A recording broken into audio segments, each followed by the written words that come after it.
just get an understanding consistently across all of your expensive marketing channels, or where you're spending money, which of those are performing in terms of driving those three of visits, engagement with the page. So visits are fine, but not if they bounce and they go off and they don't, look at vehicles. And then obviously from visits through to page views, through to telephone call or email connections. So that's really the kind of bedrock. What we're looking at is almost 3 ways to buy the car now. One is what you class as a traditional method, but not immediately, because we will be working on appointment only due to the constraints. Next will be the click and collect, which is basically get everything done before you arrive, and then test drive the car, all sanitized, etc., and then be put into a boot to finalize the handover. And the other will be the delivery piece, which will be the click and collect, but actually don't collect, we'll deliver. So the personal aspect will remain. My belief and what we're aiming for and what we're moving towards is it will all be done via the screen. Obviously, imagery, I think we all know, is important. Doesn't seem like 2 years ago 12 images seemed a big number, and then suddenly we went to 20, 40, 90s. Hey guys, and welcome to the show. If you're new to the show, it's all about people in the industry who are doing great things and giving them the recognition that they deserve. Now, I know I'm not alone in my excitement for today's guests. I've been looking forward to getting these guys onto the show and getting their valuable knowledge into the hands of our automotive audience so we can help you guys to learn, prosper and grow. I'm Tanisha Stafford, co-founder of Armchair Marketing, and this is the Armchair Show. And I'm going to pass you over to our very capable host, Mark Ellis. How's it going, Mark? Really well, thanks, Tanisha. Joining you again from my home studio remotely. Look, before we get started, could you just tell us a little bit about how the show's supported? So, we're really lucky at Armchair Marketing to have such wonderful partners and the support of eBay Motors Group so that we can really help you guys to learn, prosper and grow. Now, for those of you that aren't aware, which I'm sure isn't many, eBay Motors are doing amazing things at the moment. So eBay, Gumtree and Motors.co.uk have recently joined forces to become the eBay Motors Group. And in case you hadn't noticed, that means that all of their partner brands like Parker's, Top Gear, RAC Cars and more are now all in one place. And that means that while your showrooms are shut, you can obviously maximise the visibility of your stock in more places, which is perfect for life after lockdown too. Now, it doesn't matter if you're a small dealer, giant dealer, or whatever your size is, you can get the support that you need at eBay Motors. Now, Mark, tell us who we've got on the show today. Thanks, Tanisha. We've got 3 very special guests all joining us remotely. So we should say, if you're listening to this in the future, we are obviously recording this during the COVID-19 situation. So we'll go straight over to Dermot Kelleher, who is the Head of Marketing and Research at eBay Motors Group UK. How are you doing, Dermot? Yeah, good. Thank you, Mark. How are you? Not too bad at all, thank you. I believe you were at motors.co.uk for around 10 years, weren't you, before the acquisition with eBay? Yeah, that's right. So I've been with, I was with the parent company to Motors before that, the Daily Mail Group, for about 10 years. And then I went from a strategic role in London to an operational role out in Abingdon. And that period saw us taken over by Cox Automotive before then being acquired by eBay in Feb 19. So yeah, it's been 10 years, but about 3 different jobs and 3 different owners. So yeah, been huge amount of variety, which I guess is really important. Well, thanks for taking time out of that, no doubt, busy schedule to join us. Really appreciate it. Next, we've got a very familiar face to the Armchair Show listeners and viewers, who is Neil Smith from Imperial Cars. How are you doing, Neil? Very good, thank you. Very good. Well, as good as well as can be expected. Let's put it that way. Definitely. I think you've been on the show more. Well, you definitely have. It's a fact. Been on the show more than any of the guests. So we very much appreciate that, and as I'm sure do our listeners. And I see you joining us from a different location to last time. Yeah, last time it was one of the showrooms, and this time it's my man shed, for want of a better phrase, I suppose. So located at the bottom of my garden, and as I said, it just means that it feels like I go to work every day and then come home from work. So it's been a saviour, really, for over this 6 weeks of lockdown. Your own little haven. That's what we like to see, definitely. Yeah. And last but not least, we've got Will Blackshaw, who is the MD at Blackshaws, a dealership in the Northeast. Will, how are you doing? Yeah, I'm well, thank you, and I appreciate being asked on the show today. No, thanks very much. It's good to see you. And how's lockdown treating you? It's I don't want to use the words okay, because obviously, sadly, condolences to those that have lost loved ones. On a personal level, I'm safe and well, so good in that respect. we opened our after sales operation Monday. We normally have 45 people on site. We've started with just 5 members of staff, just a couple of technicians, 1 service advisor and a valeter. So we're just slowly building it up and just trying the processes out that we want to adapt going forward. Just checking on the guys. Do you feel safe at this precise time? Is there anything we could be doing differently, so that as we add more and more staff back into the business, we know that what we've done is correct. And we're just having a quick debrief at the end of each day to just keep going back to that word, is everything safe? Obviously, we're probably losing money by doing what we're doing, but it's irrelevant. What we've got to do is put the processes in place that give us a safe future. Yeah, I think the phrase "we're all in this together" is absolutely relevant at the moment. We'll try and avoid any more cliches. That's me talking to myself at the moment, so I won't mention this current situation or anything like that. But we're here today to talk about marketing in the automotive industry. But I think before that, we like to have a little bit of a chit chat about the industry in general, really. Dermot, what's it like working in the automotive industry at the moment? If we don't think too much about the current situation. It applies now as much as it does at any other time, but in particular in the marketing role, it's varied and it's fast moving. I think the same principles apply now as they do in normal times around being really focused on customers. In specifically at kind of on a platform like eBay Motors Group, the platforms we run, there's 3 sets of customers really. There's the dealer customers like Neil and Will. There's the consumers who are looking for vehicles, and I've actually got in a marketing role, I've got a 3rd set of customers, which is our salespeople. I guess it's probably similar for Neil in that respect. He's got to acquire the visitors to the site and also arm his physical sales team with the right materials and the right communications in order to drive people there. So yeah, it's a great role to have within a business, to be in marketing. You get to look at human behavior and business, and you also get to do the creative side of it as well, which I think, from a marketing point of view is really satisfying. And then why automotive? I just really like I like the people. That's a cliche, so apologies, but I like the challenge of trying to find the right car for people and then get them in front of the right seller. So on an intellectual level, I think it's a really satisfying and meaningful role.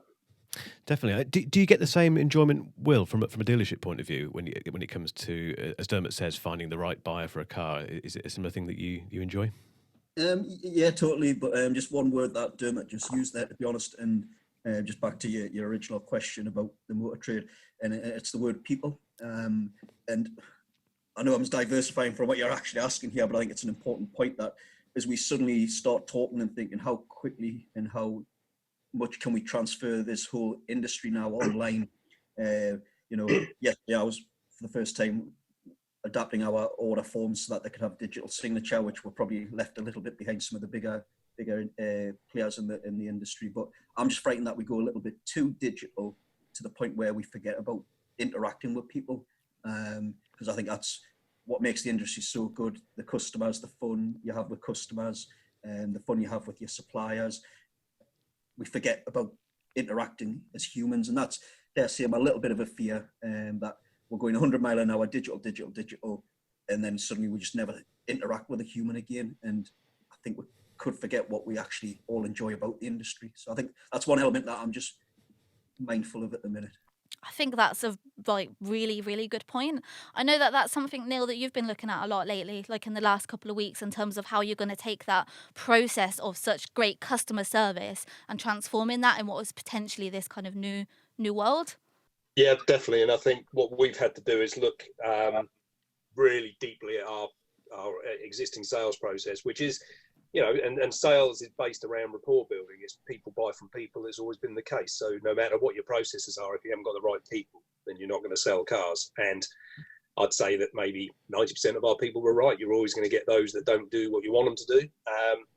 But in the brave new world that we're coming out into, I think there is going to be a balance. There has got to be that personal contact, but it can be done via this.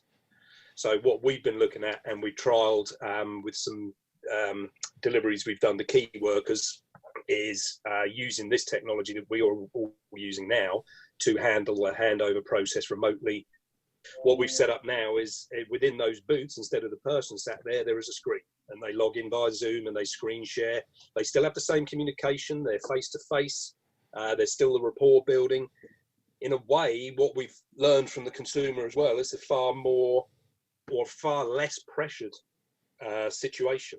We also have the ability to obviously record these calls. So from an auditing and a protecting the customer and protecting ourselves point of view, from an FCA point of view, it's a far more streamlined, efficient, less pressured and monitored process. Now, in the past, we've never really been able to monitor a handover due to GDPR. You can't have someone sat in there looking at the customer details unless they've accepted that, the whole financial piece. So I think what we're seeing is not only a way to make our system leaner as well, because it could well be we come out of this and we don't need as many delivery managers because they can jump in virtually to different sites or something like that. That's something we're still looking at. But that personal aspect, yes, there will be the ability of someone to do the transaction online. Yes, there'll be ability to have a blended transaction, go part way online. If there's a lack of confidence to go to the full payment for the vehicle, make a call to our sales specialist team. They can video call them, talk through the process, going even through to the point they're in the dealership and they want to talk maybe deeper into the negotiation. Do we need somebody at the dealership to do that, or can that again be remotely handled and that individual puts them into a pod to speak to someone remotely? So we will definitely keep that personal aspect unless the consumer wants to go end to end online, which is their preference. So I think what we're looking at is almost three ways to buy the car now. One is what you class as a traditional method, but not immediately, because we will be working on appointment only due to the constraints. Next will be the click and collect, which is basically get everything done before you arrive and then test drive the car, all sanitized, etc., and then be put into a booth to finalize the handover. And the other will be the delivery piece, which will be the click and collect, but actually don't collect, we'll deliver. So the personal aspect will remain. My belief and what we're aiming for and what we're moving towards is it will all be done via the screen. Yeah, I think given the current situation, it'd be strange if we didn't start talking about a little bit about COVID really and marketing, and we've kind of led nicely into that, to be honest. Dermot, what's your advice that you'd give to dealers in particular for managing their marketing, using your own marketing experience? When a global crisis like this strikes, and very few of us have experienced anything like this before, what's your advice for dealers and others in the automotive industry who are basically struggling to work out how to best market their products and services? We tend to, spend a lot of our thinking around how can we create guides and content, for example, that's going to have, it's going to be appropriate for consumers this week, this month, and even like this year as well. So, you're trying to build and commission stuff that's got a lifetime value. Right now, it's so fast moving that, our news and our advice and keeping up to date with the latest guidance from the government means that we've just got to serve that need now, even if, the stuff that we're writing and putting time and effort in and getting it checked by legal and so on and so forth, even if that then sort of gets, is no longer relevant in well, maybe on Sunday, right, when the government come out with some new advice, it might not be relevant from you just got to do it because that's what the sort of advice that the consumers want. I mean, beyond that, the challenges are the same as they've always been, which is about differentiating proposition, like in a crowded market. So, you really got to look at what's unique or different about what you do, and you've got to try and communicate that in a memorable and distinctive way. Other challenges, absolutely, for me as in charge of acquisition for our platforms, and I guess for Neil and Will, go to the data. How are you which of these channels are performing for you? You either hopefully have that bedrock of analysis in place, but if not, you need to catch up, and you need to put your systems and processes in place so that you can be confident that you've got enough data to make the right calls as to which channels and which elements are working for you. And I think I dare say also for the dealer market at the moment, there's a huge focus around finding the right partners to work with in order to help that transition to a more digital way of doing things, because some things you want to take total control over within your dealership, and other things. There are experts out there, and you're better off partnering with them, using their white label solutions and integrating them, because it'll get you there quicker. And I think that's it's getting that balance right between what do you own and what do you use third parties for. You mentioned data there, and obviously you're a data Jedi. You're absolutely brilliant when it comes to data. But for those dealers that are a little bit, I guess, nervous and find the data a little bit daunting, like, what data should they be looking at? What would you recommend that they look at right now?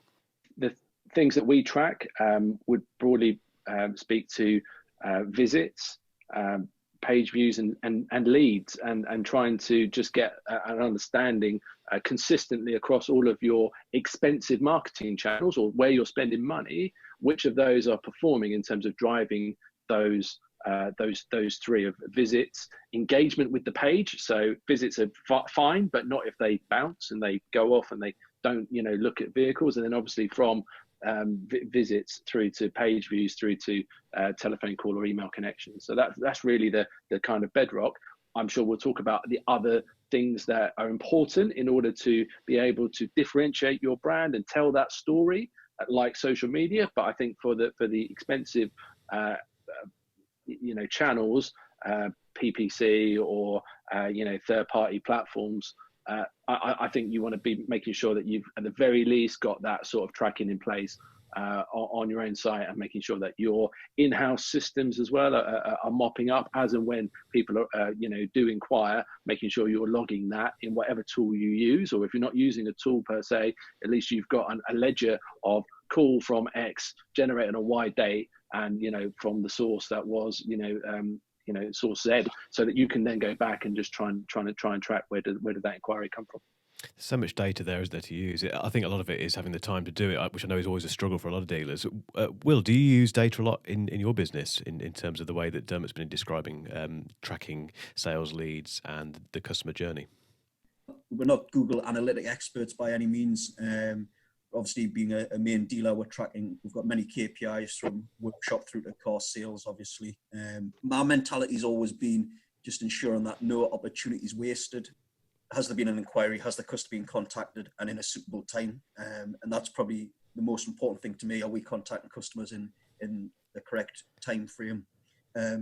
Prior to this, obviously, I felt everything was okay, and then obviously start doing a bit of digging while you're on lockdown, and I have discovered some leads that haven't been actioned, sadly, and I had the confidence. So that's actually made us go back and revisit our staff structure, to be honest. Yeah, it's time for reflection, I think, at the moment, isn't it, in a lot of those things. A really simple question, which we all probably need at the moment, which is, what makes a really great vehicle listing? And I'll throw that to Will.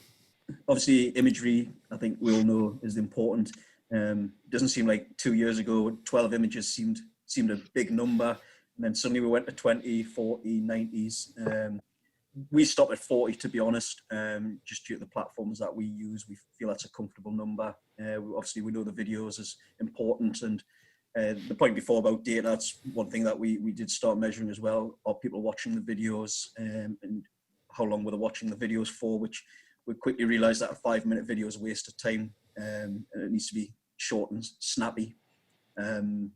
Obviously, ensuring the data is correct. One report we recently built in the back end of our website, which is working quite well, finds anything with a value 0, so for example, if the insurance group's missing, so it's like a daily audit of the website. So I think the data quality, but I think it's probably more about the response time. And for us being a family business, and Dermot made the point before about trying to be unique, we all use various data sources for the car's got aircon, alloy wheels, etc. I think for me, it's trying to find something that makes us stand out and be, as Dermot uses the word, unique. And I think that's the biggest challenge. And again, going forward, we're also hard pushing now for online sales and buy online, click to buys. I think that's going to be the big challenge. But for us, I think, we as a family business have been running 100 years, and it's trying to put some human element into that. So I think that's going to be the key. I haven't quite got the answer today, apart from adding some of the bits and pieces about the family business with the why buy from Blackshaws video, which we've created, and we're adding that onto every video going forward. So I think that's probably the key to make you stand out, and customers will want confidence more than ever now. I know we used to think customers wanted to trust us online, but even so, I think it'll be more important now. Yeah, and it's also about showing them as much as you can, isn't it? Remotely, if all they've got in their hand is their smartphone, then they need to have a good look around the car. And Neil, I know you do a lot of 360 videos. We mentioned this earlier in the show, actually. What are the benefits from for both from your point of view and for your customers when it comes to a 360 vehicle video? I mean, what we do is 360 spins, which are interactive on the website. We use one of the products that is there for doing the live video tours and that sort of thing when the consumer wants it. But for us, that point of differentiation is around how we present that vehicle on the website.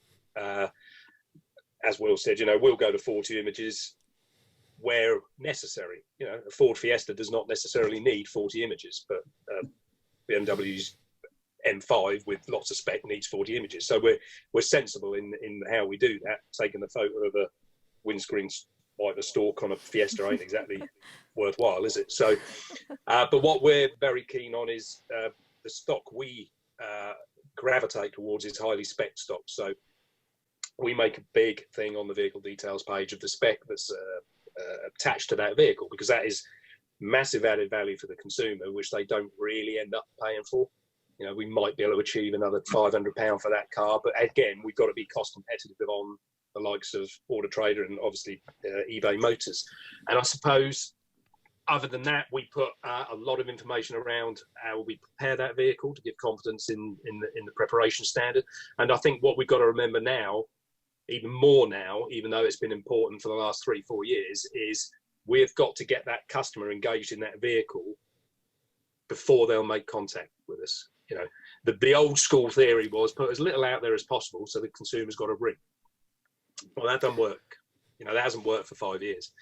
We need to be if they're comparing our car with a competitor's car, we should give that information freely, openly, transparently. Things like service history, things like whether we got the, hashed out logbook V5 so that the consumer knows it's a real car. There's still dealers out there today who will advertise cars they don't own. So it's all around the provenance of the vehicle, making sure we've got all that covered off through CAP HPI checks and just presenting that. And our view's always been that, if you give people that data and that visibility, they will come, build it and they will come. Yeah. I suppose what we have to do, and this is a question I have with the classifieds a lot of the time, is how do we bring that differentiation onto the classified site? Because obviously the start of the funnel is going to be either Google or classified. And through Google, they'll probably end up on a classified channel. So the point of differentiation for us is what I want classifieds to do is refer that to my VDP on the website as quickly as possible, because that's where I've got the best chance to sell my vehicle. Yeah. If we could find a way to differentiate those cars with high spec versus not high spec, and if you look at things like market value indicators, they're still not there in relation to value in that spec or making that look a more attractive vehicle than the vehicle next to it that is base model derivative. And that's a shortcoming at the moment, and it's something I'd like to see and probably get Dermot your view on it, how we can start to surface that sort of added value rather than just look at a base price on there. It's such a good point, isn't it? Because if I'm thinking as a consumer, I'm just not aware of that. I just see 2 listings for a Ford Fiesta or an M5, whatever it might be, and I just pick the one that I like the look of. Dermot, I think, as Neil says, it'd be interesting to know your thoughts on this. Yeah, just to take that specific thing around market values, we haven't done it on motors because it's hard. Yeah. And it's hard to get it right. And, I think there is utility from a consumer point of view because, ultimately the basket of goods in terms of the number of cars that people are looking at, there tends to be 3 to 4 that when they get to the final couple of weeks of the decision, they are trading off the merits of 3 or 4 cars, and because they're used vehicles, they're never the same. So Neil's point is exactly right. There's obviously things that matter to some people in terms of features and specs. That's not necessarily easy to visualize in a single icon. And when we were owned by Cox Automotive, we spent loads of time with Kelly Blue Book in the US, who are the founder. They kind of came up with Kelly's price indicator. And look, it remains an area that we seek to try and provide consumer utility, but make sure that we're providing the most relevant and accurate data. So that to Neil's point, if he's sourcing particular vehicles in order to kind of tell that Imperial Cars story, that's reflected in his listings. Because right now, as he says, there might be something in the vehicle description, but his best chance is telling that story on his own website rather than ours. So it remains an area that we seek to investigate. But I think it is also worth just going back to the slightly higher level question of what makes a good listing. I think it is consistency. So, for example, if you were to have a very detailed description about one of your cars and not about another, consumers, I think, instinctively just go, well, what's wrong with that one? Like, you know, I think being consistent and doing things in the same way does allow them to compare in the way that we've just, you know, talked about, trading off a basket of vehicles that might be right for them. Unfortunately, it is probably effort required in every single vehicle in order to make sure that it's consistent. And like, to an extent, you know, just to tell a slightly personal story, my parents, my father's a dentist, right? And he's got a private practice, and my mum ran that private practice until very recently. And, you know, they had a mantra, which is, you know, when the phone rings and it's 7 o'clock on a Friday night, you don't really want to pick up the phone, but the person on the end of it, it's their teeth, and it's the only set of teeth they've got. And it really matters to them. And I think remembering that and trying to get your teams to also buy into that mentality of, it's the only car that this person is looking at. It might be a difficult one for you to sell, or it's been around too long, you don't have much emotional connection with it. But for that person, it's the only car that they're really interested in talking about when they speak to you. So I think that's a very sort of human side of like thinking about the way that you present your vehicles and the way that you try and get your teams to put as much effort into that individual vehicle, because it's right for someone, and that person's going to be interrogating and looking at it, and that they will, it's the most important one to them at that point. So I think ultimately effort gets rewarded in that respect. Yeah, I think I'll just pick up on that. You're right there, Dermot. I mean, I think we try and drill into our sales execs and our contact centre staff that, you know, we tend to commoditise the vehicle because it's something we do day in, day out, and we'll sell 60 vehicles a day and we'll talk to 200 people a day about cars, whereas the individual who's ringing us is going to be buying that car once every 3 years. So we have to get our staff to understand that although it's a sausage factory for us, this is a massive experience for the consumer. You know, it's the second most costly purchase they're going to make, assuming they bought a house. So we have to treat every inquiry, and it goes back to whether they're paying £5,000 for that car or £60,000 for that car. That is all the money they've got for a car. So everyone gets treated the same. You know, that's what we preach, and we hope, you know, that the majority of our staff across both those areas have that mentality. So it does go back to the advert, and every car gets the same sort of treatment. Dermot's completely right. We try wherever possible within our photo booths to photo them all at the same angle with the same description. We're merchandising 2,500 cars a month. Most of that has to be automated, but we still bring in all of that spec through API data into the vehicle advert. We use the same photography booths, we use the same cameras, we use the same technology. Whether it is a 5 or 60,000 car, we may just vary the number of images based on what specs we're photographing, but everything gets treated the same. It makes such a big difference, doesn't it? Moving on to social media and content marketing. Dermot, what role do you think social media plays these days in the car buying process? We view it as an extension of our other platforms. So we have big news and reviews and guides content that kind of lives on motors.co.uk, and we see our social channels for motors as an extension of that in order to try and inform and help inspire people and some of them are entertaining. I will caveat that by saying that hasn't always been the case. You know, I've been around long enough where everyone was going gangbusters for like Facebook likes and just kind of acquiring them through competitions, you know, and there's a bit of an arms race. This is probably 6 years ago, maybe 7 years ago. And I guess the idea then was valid enough, which is build this base through likes, then you can distribute your deals or your special offers or whatever. And it, because of the way the Facebook algorithm worked, it would distribute that to a really wide audience, and you would be getting hundreds of thousands through this, your 50,000 or whatever likes. It was going to 100, you're getting almost like a TV campaign's worth of views for, frankly, offering a competition. Of course, that changed massively, probably over 3 or 4 years ago. And we've walked away then from all of that, just building that audience base because, for the sake of it, because, they didn't really engage with the core product. Look, I don't think that you should be, we don't use social to acquire, new customers to our platforms.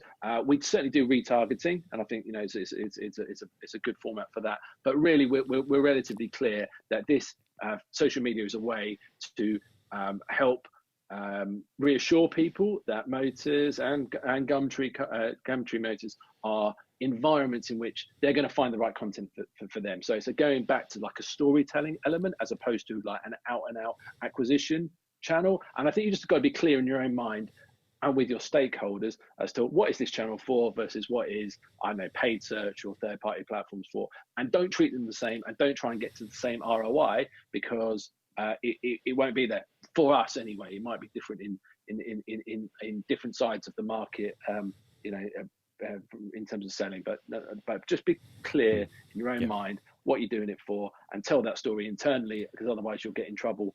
And it could be an area that people seek to cut, and that's probably the wrong thing at this time, where you want to be out there communicating more on these channels rather than less. That's a good point. I suppose, Neil, it's worth asking you the question: are you still investing in social media advertising at the moment? Yeah, I mean, what we've like a lot of businesses in our sector and in many other sectors, we've furloughed a fair proportion of staff, so we've got limited staff to deal with that now. We do use Tanisha and Armchair Marketing for our paid social media. I didn't pay him to say continuing. And we have different channels that we attack through social media. Obviously, we have the sort of direct selling, which is very highly targeted, but it is local brand building, local awareness, building that audience for engagement, but being far more targeted than just going and buying 10,000 likes from Russia or something like that. So we've built that, and we've done that with the help of experts in that field. We have turned that down a little bit over the last few weeks for obvious reasons, but that is still going to be a major part of the marketing mix coming out there. I think storytelling clearly is plays a very important role in all forms of content marketing, and certainly social media. But those stories have to be driven by something, don't they? And I think you've all mentioned the importance of data in that respect. Dermot, what are the kind of data points when it comes to social media that people should be looking into and taking note of?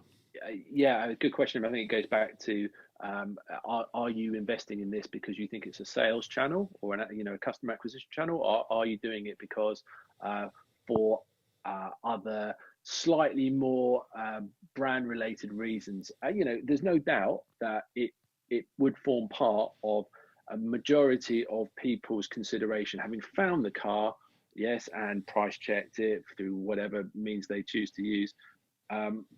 They would then go on social media to make sure that who are they buying it from. So, you need to have a consistent presence on there, and you have to look as though you are tending and managing those channels like a brand that cares, because ultimately, to the point we've made earlier about this one car, it's the most important car to you at that point. So you want to make sure that when you're buying it, you're de-risking it as much as possible. And I think really from a metrics point of view, it's hard to put an exact like on it, an exact number on, what's the value of a like or a retweet, but rather it's part of your overall strategy to make sure that you are giving the best impression of your business, so that it doesn't, in a way, it's not about it generating sales. It's making sure you don't lose any sales. It could be one way of really trying to look at your presence and the effort that you need to put onto being on those platforms. I think it's a really positive note to end on, actually. Even though we can't go back, at least we know these things now. That's what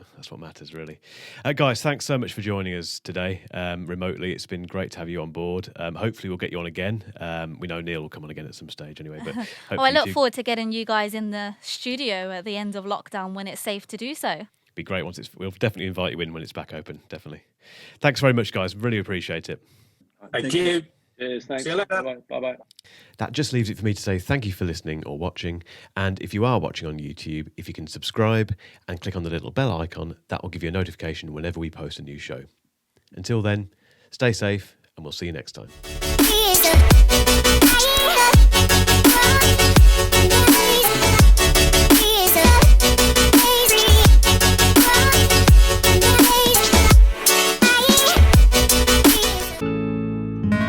Armchair Marketing.